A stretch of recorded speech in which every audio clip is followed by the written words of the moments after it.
My love, you frightened me. You... What are you doing awake? You can't sleep? Why not? Too much on your mind. I understand. You know me, I'm never sleeping at this hour. But that's mainly because I don't have much work to do, unlike you. I'll be mostly free tomorrow.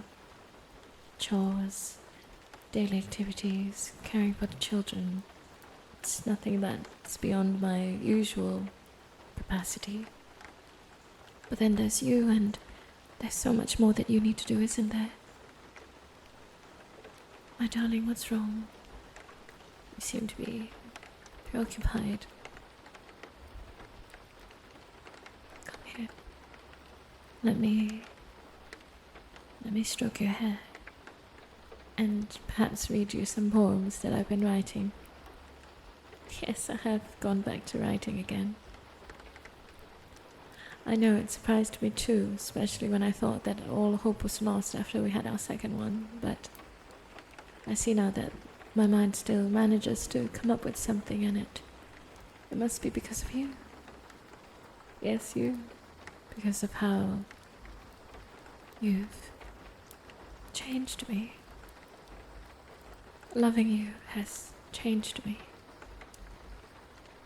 I used to think that I would never be able to handle having children and a family and handling all of this when all I want is to write and write and write and write. But now I see that because of you, because of this family, there's so much more to write about. Yes, because of you. Now don't go on with your overinflated ego. Yes, lie down. Put your head on my lap. And just relax. I will choose something to read for you.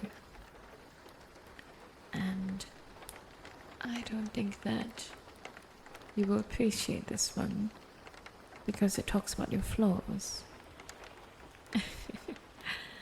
Yes, you do have them. I'm sorry to disappoint you.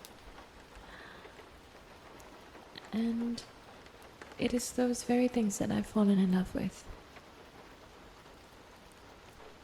No, there's nothing very exposing. Just, well, telling, I suppose. It's called By Fleeting Light. In shadows cast by fleeting light, I sense a depth, a hidden plight.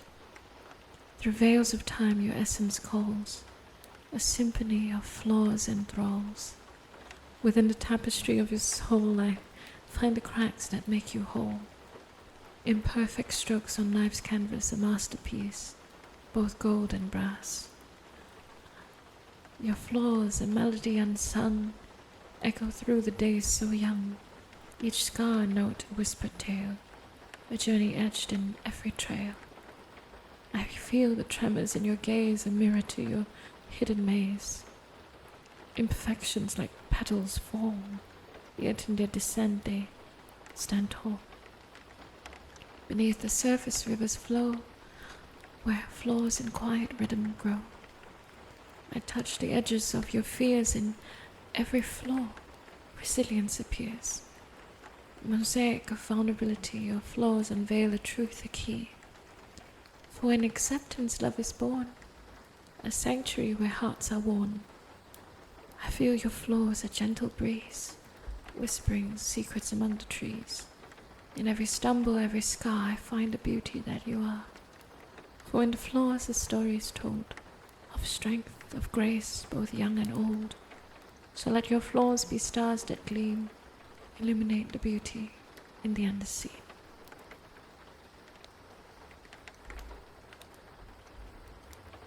What did you think of it?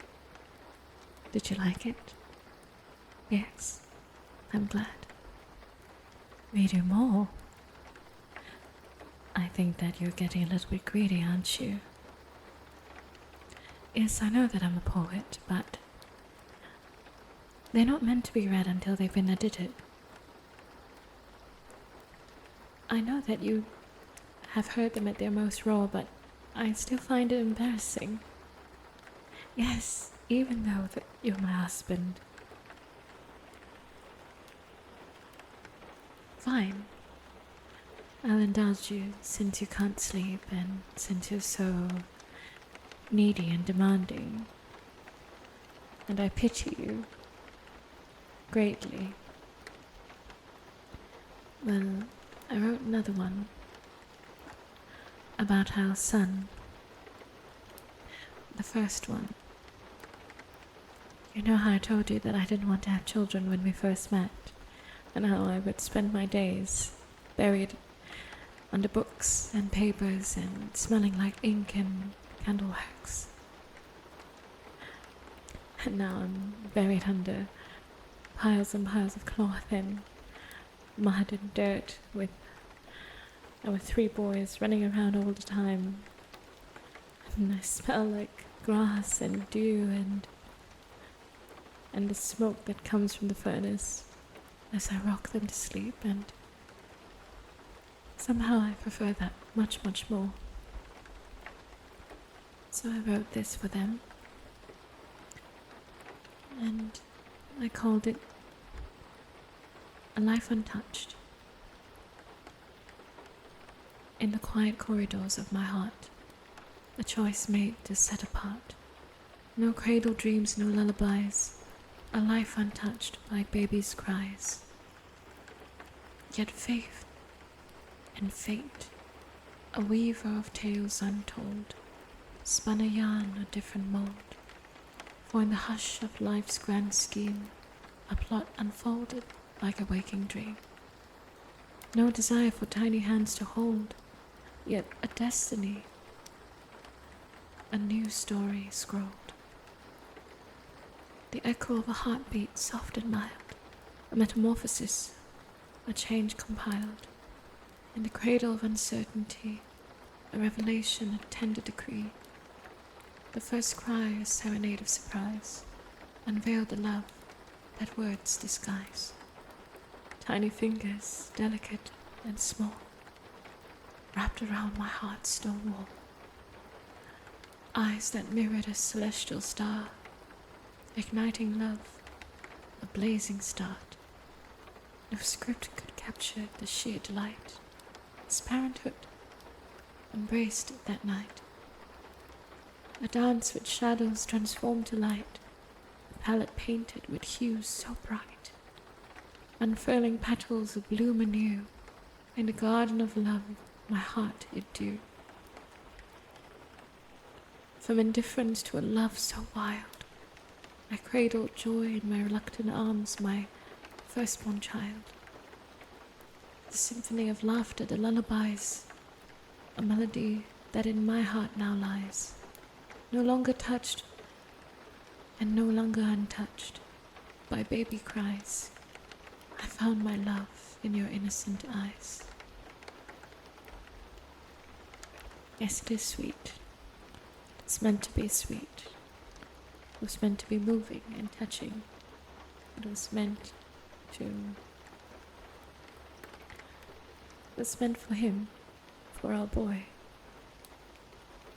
to know that when he was older, well, to know when he will be older, that his mother always thought of him as the most precious change, the most precious metamorphosis of my mind.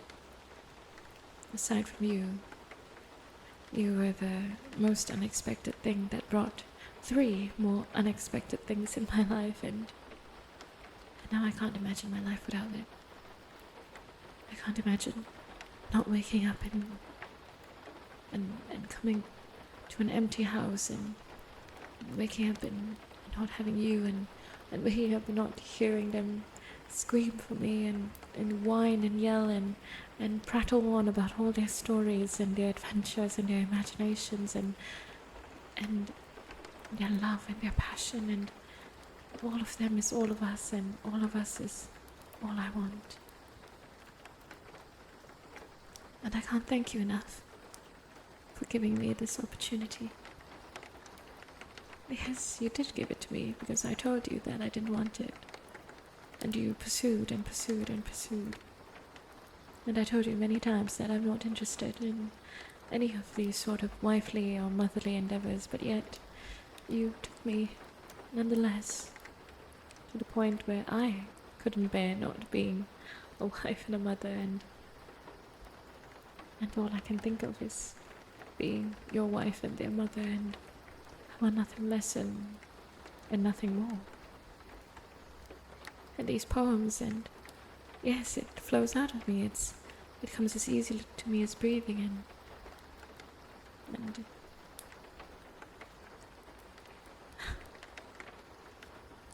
what am I saying? I'm basically thanking you for loving me as I am, as I have been, for accepting me for whatever it has been, in my weaknesses and my issues and my differences and my inabilities, and yet you've loved me through all of it, and I can't imagine my life without your love. It's like breathing. It would be worse than death, because at death I wouldn't feel a thing, but losing you would be death that I could feel, a death that would ache and hurt and never go away, because I would still have to open my eyes every day. I couldn't bear it. I'm sorry. It is a heavy subject when you are trying to sleep, and this is why I don't come to bed when I'm in these sort of moods. You know me, when I get all creative and artistic and I'm inspired, and then I can't think of lying down and resting. And then I just spiral into these depths of manic depression for something that hasn't even happened, or God forbid it happens. Yes, it is something that I constantly think about. It's constantly on my mind. It's not on my mind because I wish for it. It's on my mind because I do everything I can to.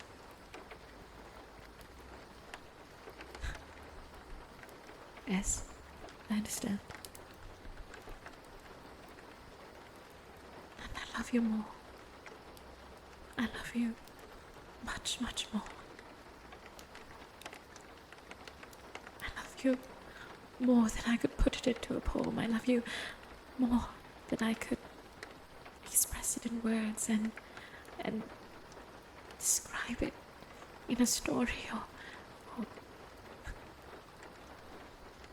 all the pages in the world would not be enough to adequately express the greatness of you in my life. All the ink in the world would never suffice. How much I want to tell everyone what you've done for me. You've taken my stony and hardened heart, and you've made it sing. You've done more than just turn water into wine or made water come from stones. You've taken something that was speeding far, far into the distance, and somehow you've met me then. You didn't stop me, you made me stop. You didn't force me, you guided me. And I'll never be able to repay that.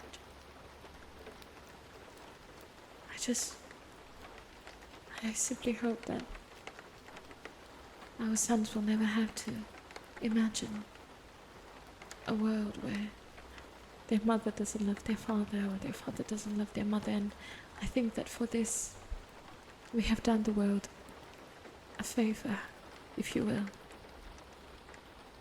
They are my greatest poems, the three of them. And you are my greatest muse. And I wouldn't change that for the world. Do you believe me?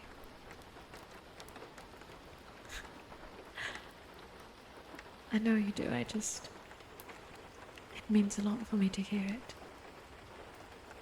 Many times I have conversations like this in my mind. And that's why I write, that's why I press it all down into paper, and I spend all this time just trying to make sure that I clear my mind of all of the worries and the stresses and the imaginations that get to me, so that when I do hear the boys and all of the things that they wish to tell me, my mind would be empty enough to receive it. My mind would be clear enough to take it all in.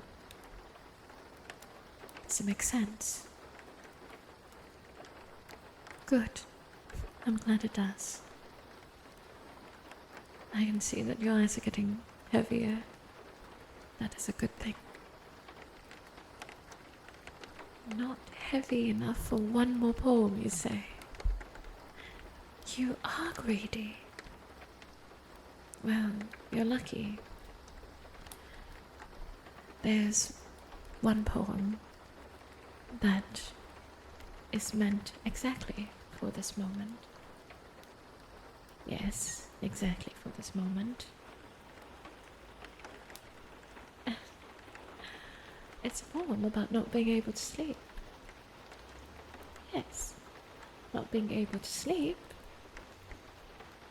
because you're far too in love.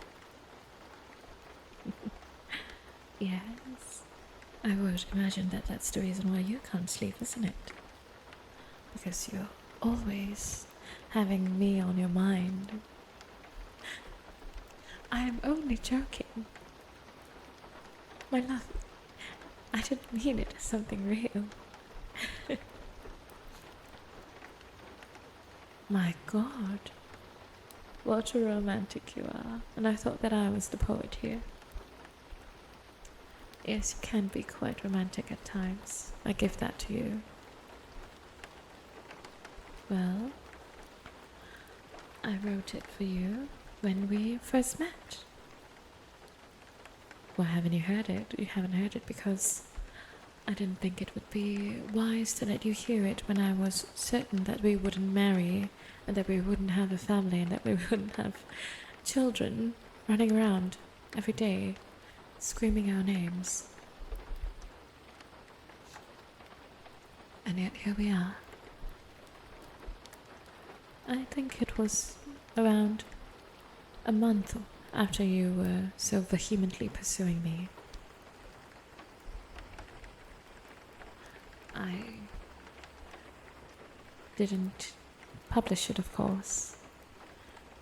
You know me, I had many fans, many people who would die to know who I was seeing at that time.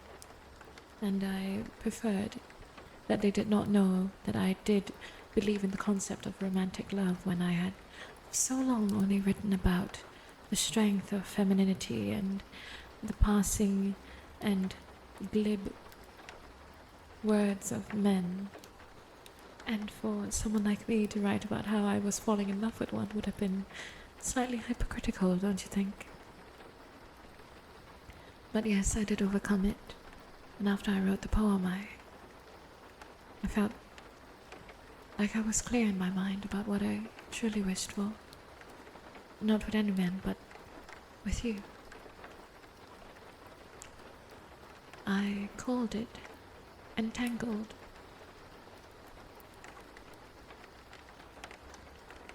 Beneath the quilt of starry skies, in the silent realm where the moonlight lies, a restless heart, a captive dove, entangled in the web of love. The night, a velvet tapestry, unraveled by sweet mystery. In shadows cast by thoughts so deep, I lay awake denied of sleep.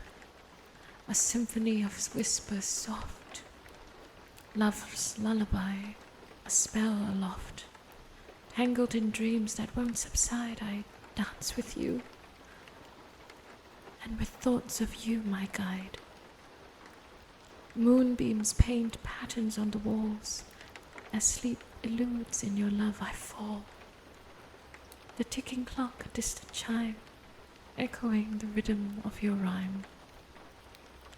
In the quietude of night's embrace, I trace the lines upon your face.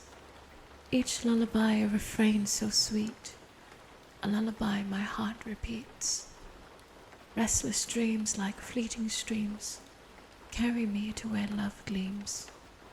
With every thought your name I keep, in the tender hours I can't sleep. The night unfolds its starlit sea, yet in your love I find a key. A sleepless journey, a twilight ride, with you in love I'll gladly bide.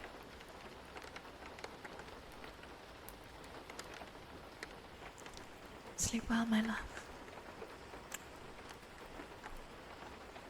You mean the world to me, and all the worlds, and the whole universe, and all the galaxies could never, ever replace how much you mean to me. I love you.